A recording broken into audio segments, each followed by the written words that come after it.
Hi YouTube, it's Shaneli here. In this video, I'm going to be doing things a little bit differently. If it's your first time checking out my channel, be sure to subscribe and check out some of the other videos I post, which are about different things that are related to personal finance. But in this video, it's the first time I'm going to be bringing on a guest that I get to interview. And I decided to do this just because it's December of 2018 already. Time flew by so quickly this year. And I want to think about ways to spice up my channel for 2019. And I think bringing on guests is something that I'm going to want to do more of. So if you like this video, please give it a thumbs up and let me know what you think in the comments. In this video, I have somebody named Tony Isola on the channel. And what I really loved about him is that we have such a similar story. So Tony used to be a teacher in New York City, just like me. If y'all didn't know, I used to be a teacher too. And now he works in the financial sector. So he kind of went from education to personal finance. And I have the same story. Like I used to be a teacher, now I do personal finance for my full-time job and as a passion on YouTube as well. And so when he and I met through work and serving teachers, we realized that we had a lot in common. And what I really like about him that's different from me is that unlike me, I just, I nerd out about personal finance, but he's actually a professional. He's a certified financial planner and he works at a fee-only firm. So what they do is they do wealth management. He talks a lot about this in the interview, so stay tuned so you can learn about that from him directly. But he's a really, really smart professional person who's really more qualified than me to answer a lot of the questions that I get. What he does, which I really love, is focus on helping teachers improve their retirement.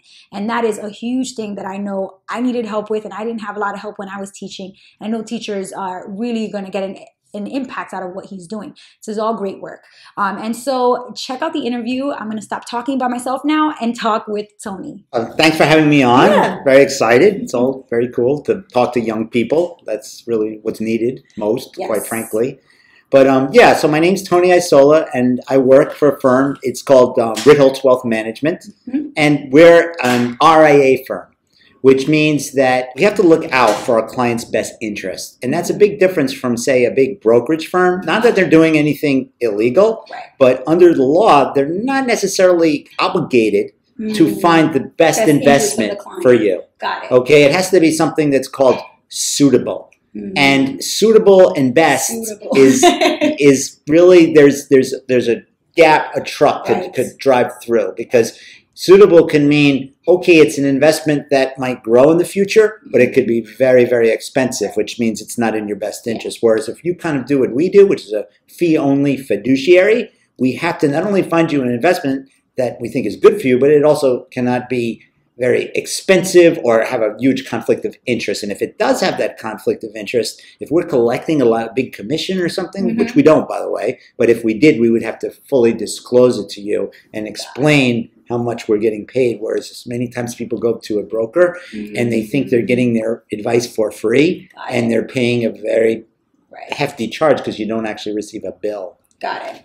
So you said fee only. So there's different types of financial advisors. Yes. So can you talk about that, like the alternative? If somebody didn't say fee-based when you were talking to them, would that be like a flag for me? Should I be like, what questions should I ask? Well, yeah, that's a great question, because what the difference is, there's fee-based, which means that they can do anything they want. They can charge commissions. They don't have to charge. So it's really kind of to me, it's kind of a sleazy way to do things, because it sounds like fee only. And so fee-based. Yeah, it doesn't exactly. No, because they can. I didn't know that. No, that means they can collect commissions also.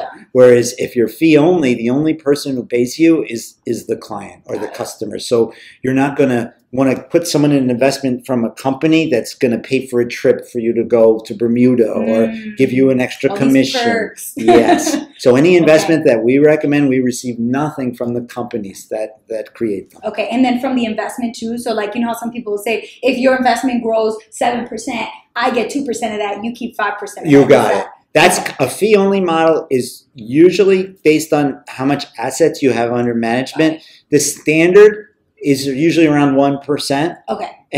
But again, there's that's really low, guys. Like 1% is here's the deal. I think people have to understand what you're getting. If you're paying 1% just to have the money managed, that's not a good deal. Okay, because you can do other things. But if you're paying a fee, 1%, a little lower, or higher, whatever it is, and people are creating a financial plan for you, giving guidance on how to, purchase a mortgage, giving guidance on your debt situation, student loans, like a real value add to your you got it. Insurance advice, college planning, estate planning, all these things. That's a whole different ballgame. But unfortunately, there's many people out there, and they have this fee-only model, but they're just managing the money. And they might be charging you 1% and then picking funds for you that even though they're not collecting anything from them, they might be expensive funds. And next thing you know, you're paying like 2% or more for a very small portion of the advice you really need. Because most people need advice on all those other things that I mentioned. The market's going to do what the market's going to do. We can't control that, but you can control things like your spending and your strategy. You got it. So that's really what we focus on. We focus the portfolio and the investments come last. We do the plan comes first, and then the portfolio has to fit into the plan. But it's all about your goals. Right, and everybody's going to be different. Like I've told my channel all the time, like my goals that I have, and like what I'm working on and why, but that's completely different from like my sister or my brother or like my boyfriend. Like everybody has such different goals based on where they are and where they want to be. So that's awesome. Like, and even like they have many things. And look, don't get me wrong, like age-based things like target date funds, they're great. Yeah. But you might have a different goal. Like you might be say an older person, and it's going to put you in something conservative, right? Which is fine, but your goal might be that's not your goal, right? I don't need the money. I want to leave it to my grandchildren. They're assuming because you're close to retirement age, this is cookie cutter, one size fits all. Close to retirement means very risk averse, and that most of the time might be true, but not always. That's right. And then what happens is, you know, I'm not saying it's way better than having someone selling you insurance and all this other stuff that they do, but it might not be. There's nothing can beat having someone to sit down and talk to you and really get to understand you as a person and then help you achieve your goals, like you said. So let's name like maybe 2 or 3, because it sounds like trust is such a huge piece of this. And I mean, people are so attached to their money, like it's hard to trust anybody with money. But in this situation, yes, sitting down and talking to somebody is so important. Everybody might not know what the person should be saying to me so that I know that I can trust them, that they're different from someone else. So like maybe flags, we talked about one flag, right? Fee-based versus fee-only. But what are some major things where you're like, if the person doesn't say this and this, you need to walk out that door because it's got to be this. Absolutely. Like again, a fiduciary, someone who is obligated to look out for your best interest by law. Now we've seen people where they've asked that question, "Are you a fiduciary?" and gotten a 3-page email in return. Oh boy! So walk away. There you go. And again, that's a simple question. It's like, "Oh, am I pregnant? I am or I'm not? Yes or no? I'm not a little pregnant." Right? What kind of right? It depends on yes or no. If there's any type of delay in the answer, run. Actually, run. Because, you know, at least if they come out and say it up front, I'm not. I actually would rather deal with that person because at least he's being up front with you. But yeah, I would do that. And then the second way is like, how are you paid? You know, how are you compensated? And usually you really want to look for someone where the person is being paid solely from his client, not from any other companies, because that removes those incentives to put you into a product. Okay, so you should straight up ask them, like, are you paid by anyone or any company or any entity besides me, the client? And not just paid, because there's other ways of paying people. Oh, there are things. Incentivized? Yes. Are you incentivized? Okay. Yes. Like I said, know the language. You know, if I sell this amount of these funds, I win a trip. Oh, you know, that mutual fund company will pay for my software in my office. So there's things called soft dollars, which it's a way of paying somebody. Exactly. So they might say, no, they don't pay me directly, but they might pay them indirectly, which is just as bad because they're still going to push you towards things that you really might not need. No, absolutely. So it seems like in the world of personal finance, there's these companies, and a lot of people assume this too, like people that have a lot of money, bad, right? Money's bad. Money makes people do bad things. They're so money hungry. But there's actually good guys. Like there's people that are fee only and really want to help you, just to guide you with your money. So how do you make a lot of money doing a good thing? Because it's hard, you know what I mean? Like, how do you become successful? Like, if I wanted to be a CFP or if I wanted to be a fee only advisor, like, I'd feel nervous. Like, I feel like people that make big money are those like Wall Street guys or like these companies like exploiting people. Like, how do you tell someone, no, you'll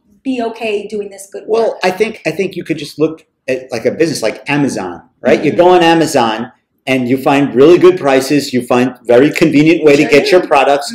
And they make money because they have a big scale and they kind of make a little bit of money from lots of people. Yeah. That's one way to make money, yeah. right? You have a company like Vanguard, right? Yeah. Vanguard has $5 trillion worth of assets under management, which dwarfs anybody else. Has anyone ever seen a Vanguard commercial? Wow. No. And they're a very low-cost provider, and people are going there because people are becoming educated through like videos like this and listening to things. Yeah. So just because a person is they're charging a fair price for what they do, but you don't have to rip people off to make money in this business. We certainly don't. We charge very reasonable fees. We have a lot of clients. Everyone does well. And it should be a win-win situation where you're compensated because it is capitalism. It's not a charity, but the person also gets it's a win-win. Where many of these other deals in finance, especially I would say 80% of the people out there, it's more of a zero-sum game. Right. They pretty much win and you lose. And that's really the way it is. So that's why these questions that you spoke about, that is the most important thing. And to do it before you're older, like we come across a lot of people and they're 40, 50, 60 years old. And now I wish I had started earlier. Exactly. I talk about that on my channel all the time. You got to start retirement saving when you're in your 20s now. Well, when it's, here's the deal. They have like sites where you can actually like picture like yourself who's very young, and then you could create yourself into like an older person, and it becomes a reality. But then they've done the study, and it actually causes people to say no for it because now it's real. It's like, well, that's what I'm going to look like when I'm 30. I'm not going to get by on my looks anymore, and I'm going to have money, and basically. It's a good way to think about it. It's true. Time versus money. Most people in this audience, doing well, pretty smart. But if they could change places with Warren Buffett right now and have all his money, but have to be him at his age, absolutely, would they do it? No. Because they think, money. But time. But you don't want to be in your 80s or your 90s. Of course not. Who wants to? You right now are richer than Warren Buffett because Warren Buffett is worth maybe, I don't know, $100 billion, whatever it's worth. Like that, But my point is he would gladly trade $80 billion for 30 years. Warren. Trade with Warren. But that's how it is. And don't waste that. You are richer than Warren Buffett. I hope he lives for a really long time, but the odds are, it is what it is. Compared to somebody who's 21. Exactly. Warren's very far along in the game. And he knows that. Absolutely. So. Cool. So now I talk a lot about the goals that I have. One of them was to double my net worth. About like 2 years ago, my net worth was or 3 years ago, my net worth was negative. I had so much credit card debt, and people on my channel know that's how I kind of got into credit and started telling people about credit. But I paid it all off, and now my big goal was to hit $75,000 net worth. My next big goal is $100,000. Once I'm worth 6 figures, what should I do? Should I be looking for a CFP? Is that when I need an advisor? I think also, if I can backtrack just a little bit. Go. Here's what I'm thinking too, especially for young people. There's your financial capital, which is like your stocks, your bonds, your real estate. But for you and other people your age, the most important thing is your human capital. Which means skills, earning degrees, education, all these things. And then your human capital will then finance the financial capital, right? So instead of looking at a job, it's going to pay me $5,000 a year more, you want to look at a job, you know what? In 10 years, this is going to give me the skill where I could triple my salary. So I think it's great. You need to start saving, and that's a terrific goal to have. But right now, because when you get older, you're going to have to rely on your financial capital. And the way you get the financial capital is building up your human capital so people will pay you a lot of money. That's true. Right? And if you don't have the skills, they're not going to pay you a lot of money. So, even if you're just doing like a volunteer internship, you're making a lot of money on that deal if it's the right place, because you might meet the right person. You wouldn't get in any other place that pays you. So that's really true. And my channel is a good testament to that, because I taught myself personal finance, and that's led to me changing my career path and becoming a financial educator and actually doubling my income doing this work. And I wouldn't have done that if I was still teaching or tutoring for money, trying to think about how much could I charge as a private tutor. If I'm only thinking about money, what my human capital is going to suffer. Absolutely. At the numbers and the absolutely. Dollars, and here's another thing too, just as far as that goes, it's good to develop something where you're the owner, right? Because there's a reason why stocks return more than bonds over time is because you're owning a piece of a company, and the bonds you're a lender to it, to them. Right? So if you can look at a career where you can kind of create something that you Right. own personally, That's right. you're going to, if you work really hard, at least you know all the profits are going to go to you and your employees rather than having someone sit back and determine, you know, your salary or if they need you or not. So especially when you're young, if you don't have, if you're not married and you don't have kids, you can take, what's the worst thing going to happen? It's not going to work. So you do something else. That's right. You're not going to die because your business failed. Plenty of people, you know, read about Thomas Edison, read about all of these people. They failed a lot more than they succeeded. That's right. But the point is, if you have the opportunity, don't become a slave to someone else's plan. Try to do something on your own if you can. There's nothing wrong if you want to work. I don't, you know, but I'm just saying. Well, that's another way of doing it. Like, so another event that I was at recently, I met one of the guys who worked at the maintenance at the hotel. He was the nicest guy ever. We started talking. He said, well, what is this that you're setting up, that I'm setting up for this event for you? And I said, well, I'm going to be talking about investing, teaching teachers how to invest, how to teach investing to their students in an engaging way. And he's like, oh, really? Oh, I wish I had met someone like you, because he was a lot older, probably like in his 60s. And he said, well, I can't retire because I don't have anything saved. And I never knew what a 401k was because I thought it was a scam. They sat me down and said, we're going to take money from your paycheck. And I said, no. So he thought it was a scam. And so the lack of education led him to never have anything of his own that was growing over time. So when you get the paycheck and you pay your bills and you pay your rent, you're paying a landlord, you're paying bills, your Verizon, you're paying all these companies to give you a service. But what are you paying yourself? There you go. So even if you don't own your own brand, if you don't have MissBeHelpful on YouTube, or if you don't have, you know, something of your own, you can still have your own account that you put money in and let it grow over time. That is yours. But a lot of people don't do retirement investing, especially when you're young. So I think that is a form. Even if you are 9 to 5, or if you don't want to be an entrepreneur, you don't have to be, but you better be investing in yourself, even if that doesn't mean you own a company or something like that. Well, actually, if you are investing in your 401k and you do it properly when you're young, you're owning stock. Exactly. You are an owner. Exactly. I always tell people, you know what? Bill Gates owns a huge chunk of Microsoft, but if you buy one share of Microsoft, you own two. You're a co-owner. Like, he's a lot bigger than you, but his ownership matters a lot more. But you could factually say to people, I am a co-owner of Microsoft with my partner, Bill Gates. He's a lot bigger partner, but haven't met him, but you know. but that's how you got to look at it. And the same thing with Warren Buffett. You could buy his, you know, Berkshire Hathaway, his publicly traded company. Now you're partners with Warren Buffett. They're not bad people to be partners with down the road. So you get a bunch of those people together, you buy a little bit, and things tend to work. I love that. So, so I have a couple things I really want to ask, because I get people that message me, and you all know, like, I always put a disclaimer in the description box when I talk about investing that I'm not a certified professional to give advice. But what I do is I just say, like, what I would do. But I get, like, a lot of common questions. I'm sure you do. I don't know how to answer that, so I'm going to ignore it.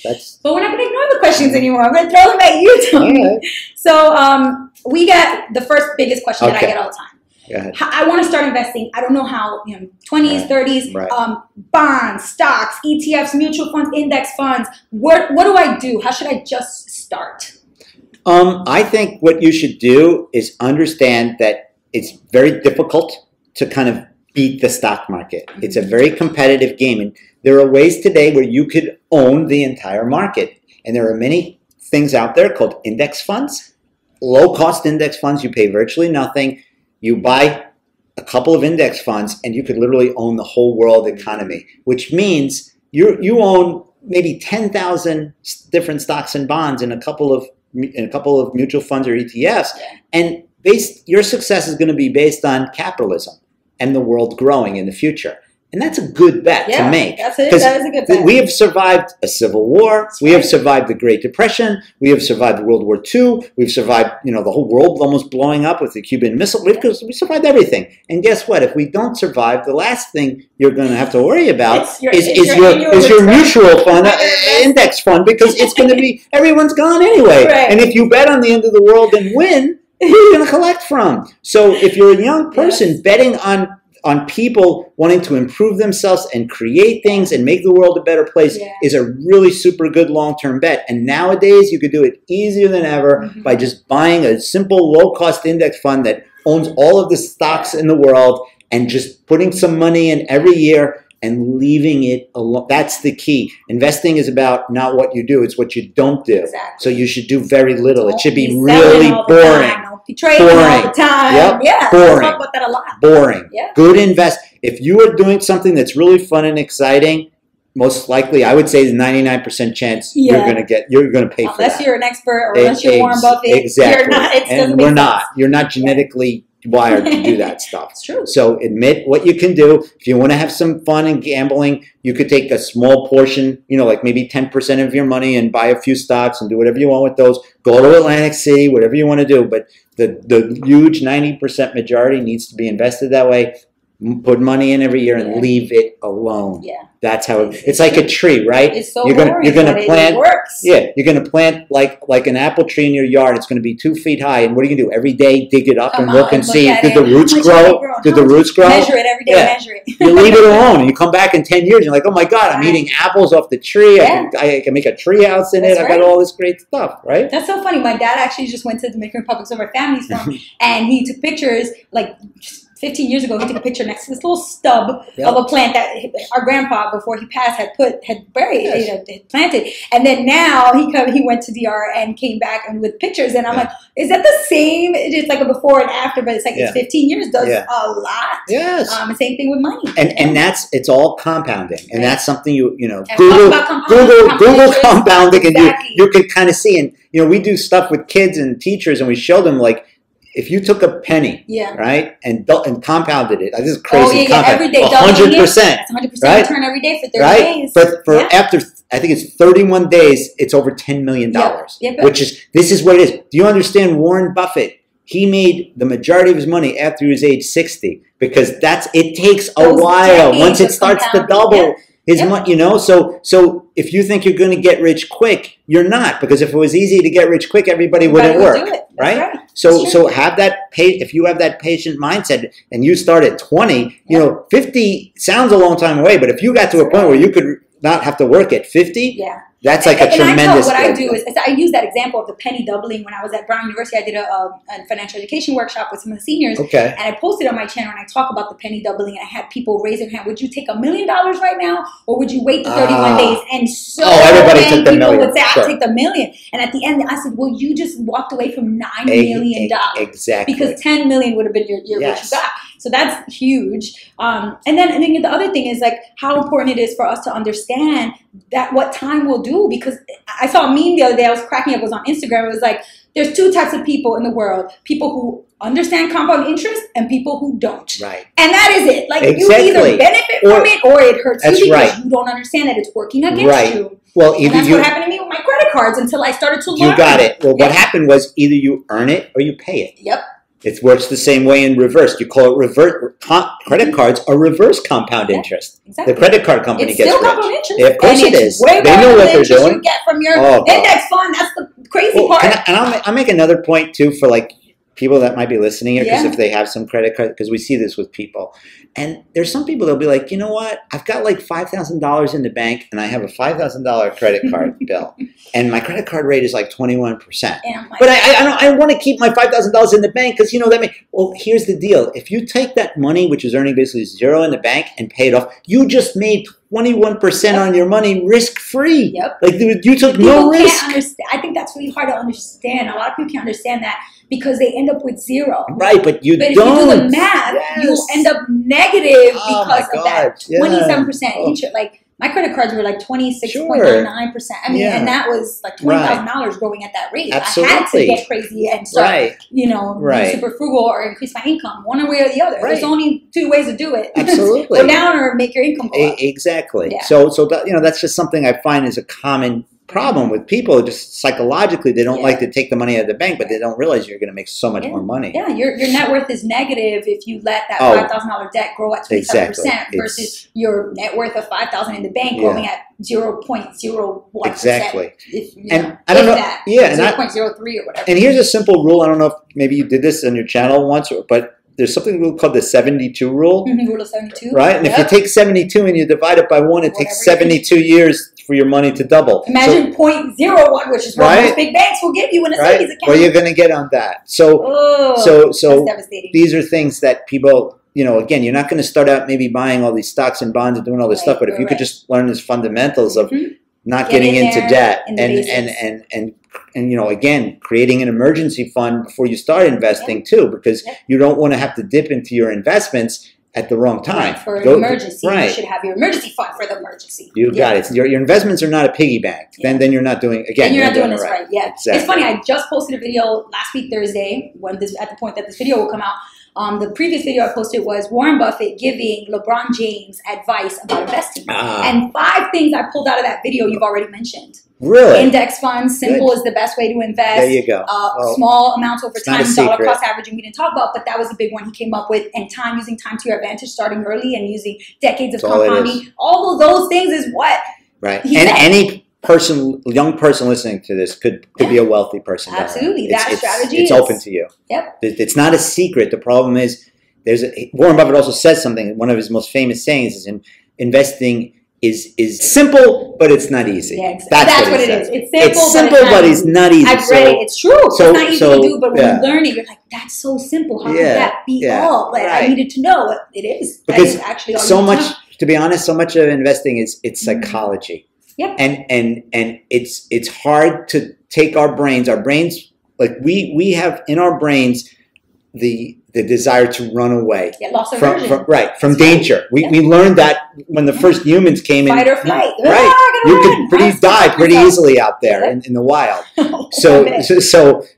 But people have not, it's still there. It's still inbred in us. It's in our DNA. Right. It's really hard to combat that. And then if you don't even know what's happening, it's even harder for you. So you got to at least be aware of all these things happening and have a plan. Right. So when bad things happen, the worst thing you can do in an investment is bail. Yeah. Right. That people become rich in investing during the bad times, not during the good times. That's true. Right. Everything's on sale. Right. Either they buy, or even if you don't buy, just don't sell. That's true. Right. That's it. That will determine whether you're successful or not. Not when the market's going up. Any idiot can make money when the market's going up. It's what you do when the market goes down. Right? That's right. Or any bubble. Cool. So the second topmost thing I get questions about that I am not qualified to talk about, real estate, and specifically because I talk about investing on my channel, a lot of people will talk about REITs. Like, I want to do real estate, but I don't have enough money to buy property. Should I get into REITs? Is that a good way to start real estate? And then, or if I do want to do real estate, like own my own rental property or even my own first home, like, what should I be doing? How much should I be setting aside for that? And should that be different from my investments for retirement or, different from my savings account? How do I kind of wrap my head around getting into real estate when I don't have a ton of money, of disposable income? All right. Well, I think firstly, if you have a fund that's devoted to like your real estate, whether it's buying a rental property or buying a home for yourself, it has to be invested pretty conservatively. Right? In other words, it's going to be an investment account and not a savings account. Right. Okay. Because you're not going to, if you're using the cash to then purchase the real estate, you don't want to look and one day it's 20 or 30% of it could be, or more. If you bought a stock, you could lose it all. Absolutely. But the point is, you have to know that. That's number one. Number two, buying a house, if you're just going to own the house, to be honest, it's not an investment. It's there for you to live. When you figure out in the end what you pay in taxes, what you pay for upkeep, factor in inflation and all the other costs when you bought it, sold it and bought it, whatever it is, you'll be lucky if you break even over time. I'm not telling you not to buy a house, but if you're buying a house to become rich, you're probably not going to do that. Okay, it's there to live in, and you want to live in it. That's great. I'm not telling anybody not to buy a house, but if your motivation is to get rich, then you have to look at maybe the rental properties, which people are paying you the interest. You're not paying, because when you buy a house, quite frankly, you're a minority. If you don't buy it up front with cash, right? Which who's going to do that at this age? You're going to pay interest, so you're a minority partner with the bank. The bank owns the house. You might put 10 or 20% down. They own the other 80%. So you're literally until you get a bigger cut of that. Until they own less. Yeah. So that's one thing. Okay. Second thing is, a lot of people say, well, you buy a house and then a few years later you sell it and buy a bigger one. You're probably better off to wait and buy a house that you're going to stay in a long time because Buffett still lives in the same house. This is again, it is what it is. And if you buy that house and you sell it within 5, 6, 7 years, A, you're probably not going to appreciate that much. B, you're going to be paying mostly interest on your loan, so you're not going to have that much equity in the house. Because the principal is not getting And C, now you start all those sales agent, broker commissions and all the transaction costs of buying and selling real estate, and you're doing that over. So it's probably better if you're going to buy a house for yourself to maybe wait a little while longer and buy something and say, you know what, if I don't have to move, I don't, if this is a house that I could actually live in, rather than many people who buy, but I'll buy this as like my starter house. Right. Starter house really isn't a smart financial decision. You end up losing a lot more than you would. And most people don't understand. what happened like in the early 2000s with real estate was just a psychotic event that we'll probably never see. It was just totally irrational. Real estate here, and there are areas where it's different, but the average home appreciation in the United States of America is 2 to 3% a year. It's basically inflation. So if you think you're going to get rich with something appreciating 2 to 3% when you have to pay all these bills, not like if you own a stock and it pays you a dividend, that's it. You're collecting money. You're constantly paying out money. So that's my point. Yeah. Now, it's different if you buy a property and now other people are and they're paying off your mortgage, and they're offsetting there's nothing wrong with that. But then again, you have to say to yourself, can I handle that? Someone could call me. Do I want to have this? Do I want to? Because sometimes you can, but you don't want to be that manager of that property. Well, that's right. The legal system, people could there's like squatters' rights. People could not stop paying rent, wreck your house and refuse to leave, and you have to pay all kinds of money for legal to get them out. I mean, things break in the house. They call you, midnight. Oh, my toilet's broke. Well, guess what? So you got to go over there. That's right. And if you can't, you got to pay someone. That's right. Which means more money you're dishing out. So it all sounds well and good, but if you're going to start with real estate, I would certainly recommend starting with something very small and low cost, and then you could always kind of work your way up rather than just investing. Exactly. So that, and the second thing is the REITs, which is would REITs be a good alternative? Yeah, I mean, I don't have to actively manage this property, but I still get to put money in. Here's the deal. Here's my feeling on REITs. Like, REITs are fine because it's a publicly traded company and you're diversified. You're not just buying a property, say in New York. You're buying properties and all different. You're buying malls, you're buying medical buildings, everything. And that's fine. And it instead of, you're not really looking at the appreciation so much, you're looking at the interest you're going to collect, right? And usually they're 4 or 5% now, which is fine. But here's the deal. If you buy a large, an index fund, like the U.S. total stock market index fund, there are many companies that offer, right? Something like that. You'll own a bunch of REITs in there. Do you see what I'm saying? So that's why I recommend. I don't know what sector is going to perform. The boom. You know what I'm saying? So that's why my whole thing with index, I'm more Buffett. Own it all. If you buy it, maybe 5 or 6% of your portfolio will be in real estate automatically. It's already in there. So that's why I'm trying to tell people, if you really want to be in real estate, that's fine. But you can be a really seriously very passive real estate investor and still participate in the growth of real estate in the United States of America or the world, quite frankly, by buying a simple, low-cost index fund. Yeah, that's great.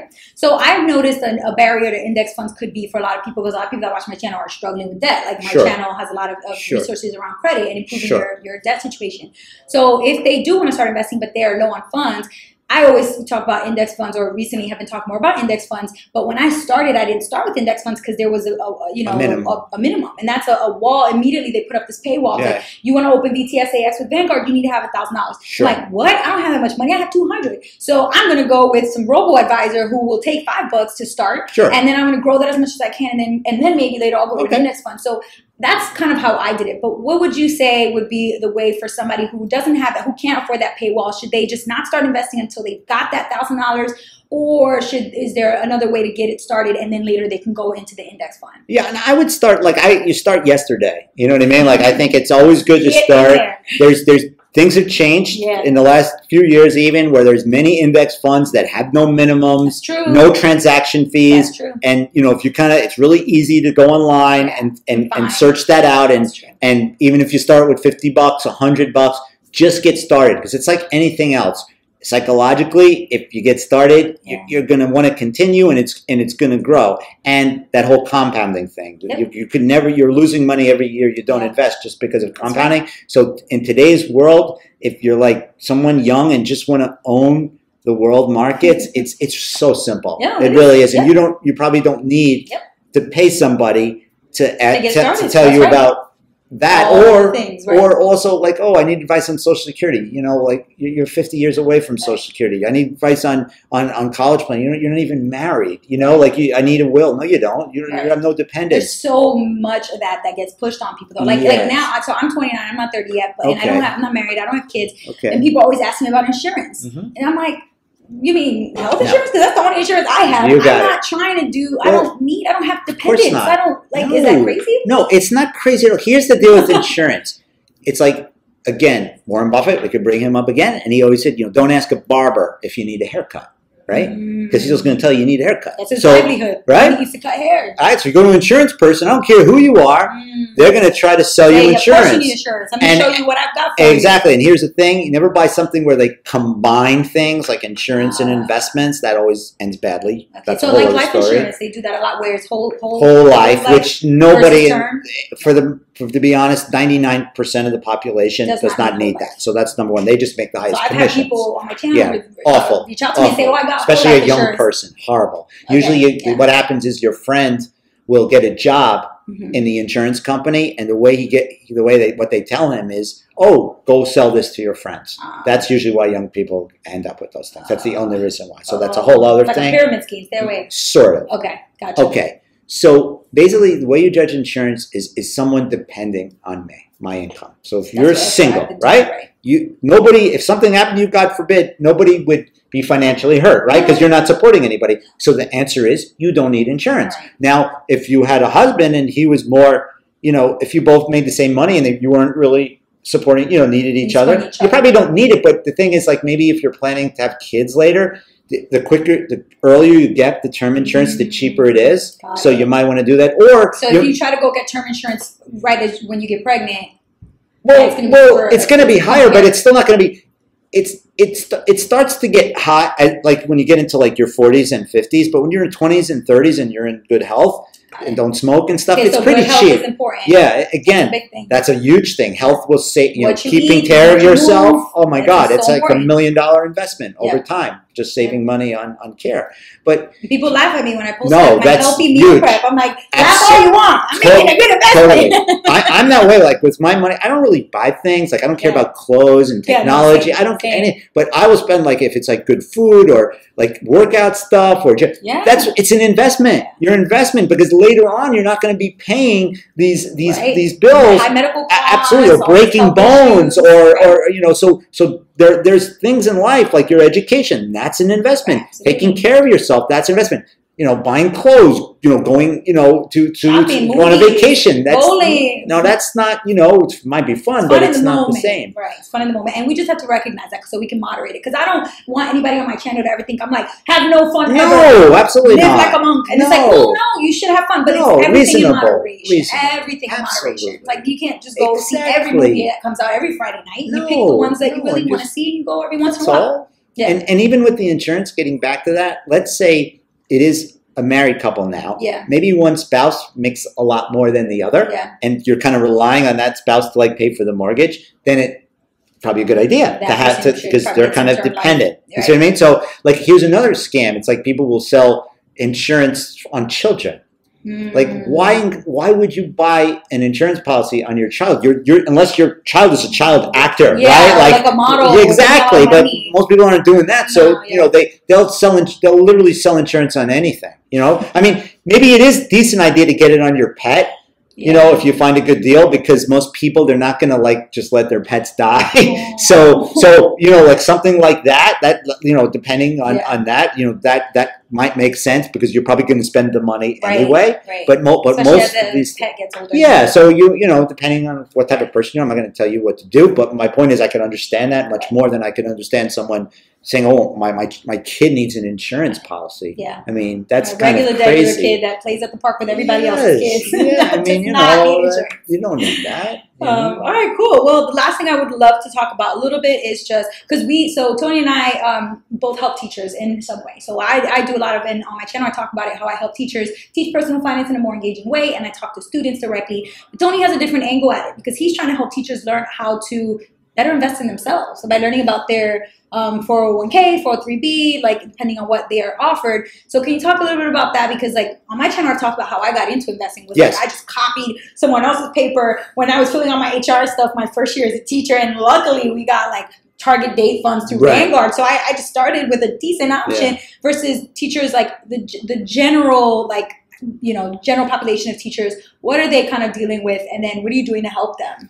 Yeah, well, basically, teachers have a different plan. Like the teachers we deal with, if you're a K-12 teacher in a public school, right? And it's a 403b, but the difference is it's not regulated like a 401k. So the school's only obligation is to make sure the plan is administered properly. So in other words, like, okay, your paycheck goes into the funds. If you want to take a loan out, it's reported in tax purposes. The paperwork is done properly. It's all paperwork, but there's no obligation for them to watch over who's selling you the investments. So it's filled with these terrible insurance products called variable annuities and high-cost mutual funds, which no one should own. What that does is that you're financing the salesperson's retirement by buying those. You're not financing yours, because it's pretty impossible to make money if you're paying 3 or 4 or 5% a year on your investments, right? So that's what goes on. So what we're trying to do is bring kind of what we talked about here. It doesn't matter. We have clients that are multimillionaires. We have clients that are just starting out teachers and putting $100 a paycheck. Yeah. You know what? They all invest in index funds. Does that tell you something? And that's what Warren Buffett said in the video. It's not like a special investment for rich people. Right. And this is how you invest.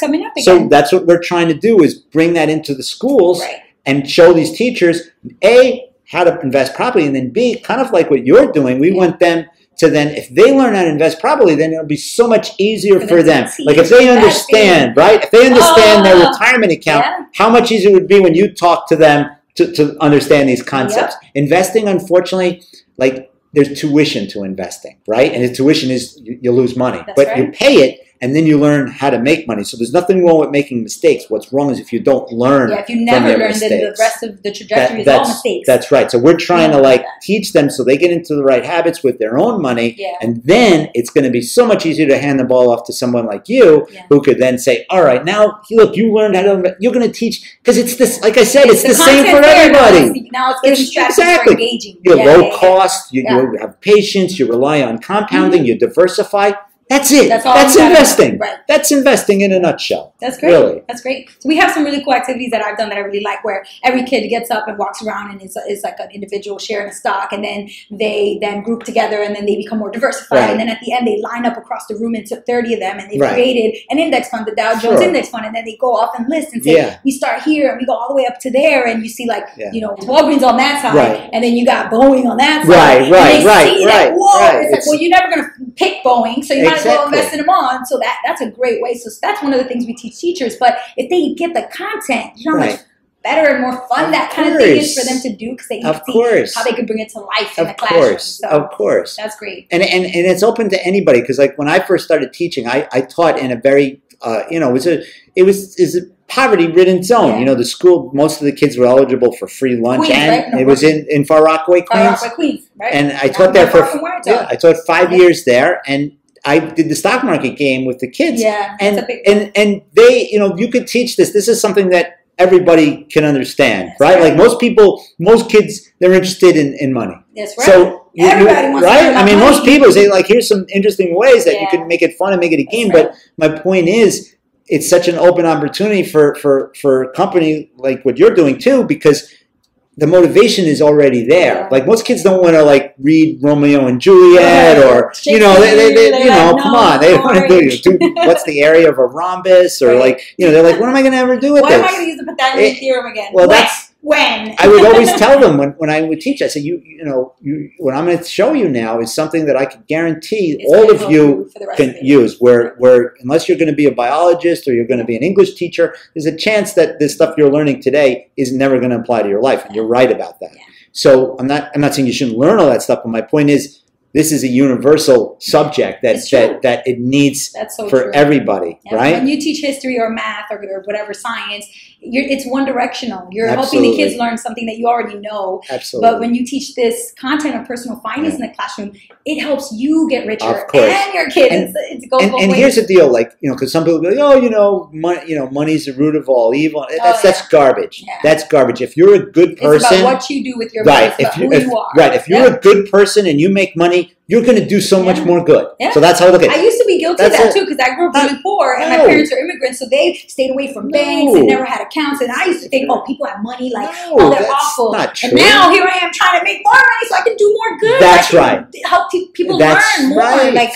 That's exactly right. Change my perspective, because I realize you have very limited ability to have an impact on folks when you don't have the funding to do it. That's absolutely right. You can't put together events. You can't do, just not as And much. You need to know those other people that are good with money, because they're always looking for ways to help. Because there's a baseline of happiness with money. Like once, probably in New York, maybe it's a little over 100 grand or something, whatever, there's a salary. Once you start making a certain amount of money, you could double your salary. You're not going to be much happier. Yeah, but one of the ways you're guaranteed of being happier is helping other people, right? And giving some of that away and doing stuff. And that's why, Bill Gates, that's why Warren Buffett, that's why these people, Mike Bloomberg, they give away billions. So much. Because it makes them happy. They're not. It's more than just buying things and putting it in your house. But the science has shown it. The science has shown that makes you a happier person. So not only are you helping, these are pretty smart guys, right? They're not spending their money.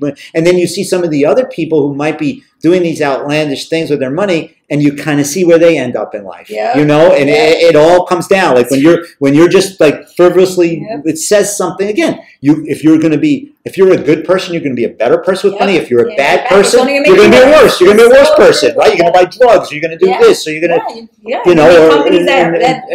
cheat people. Exactly. Right. So that's how it is. So never say that to yourself. Oh, I'm going to be a bad person. No, you'll be a much better person if you have more money. Work on you being better, and then when money comes, you could help more people. Even better with your totally. Right. So right. Cool. Well, thank you so much, Tony. This was so much fun. If you guys like this, comment below. Ask more questions because I can always send them. Yeah, to email. And And you could go to. I have a blog. Yes, please. I'm gonna put it in the description box. But please. But it's just TonyIsola.com. A teachable moment, and there's a place where you could contact me. So if you have questions, email them. I'll answer them. It's not no big deal. Remember, I'm not a professional. I can't always answer those detailed questions. So if you have one for me and I don't know, I'll send it to Tony. You can send it to Tony. Get people started, and especially if you're a teacher, we could really we could really help you and at least give you another side of the story, because unfortunately the teachers have only heard that non-fiduciary sales side, and it doesn't have to be that way.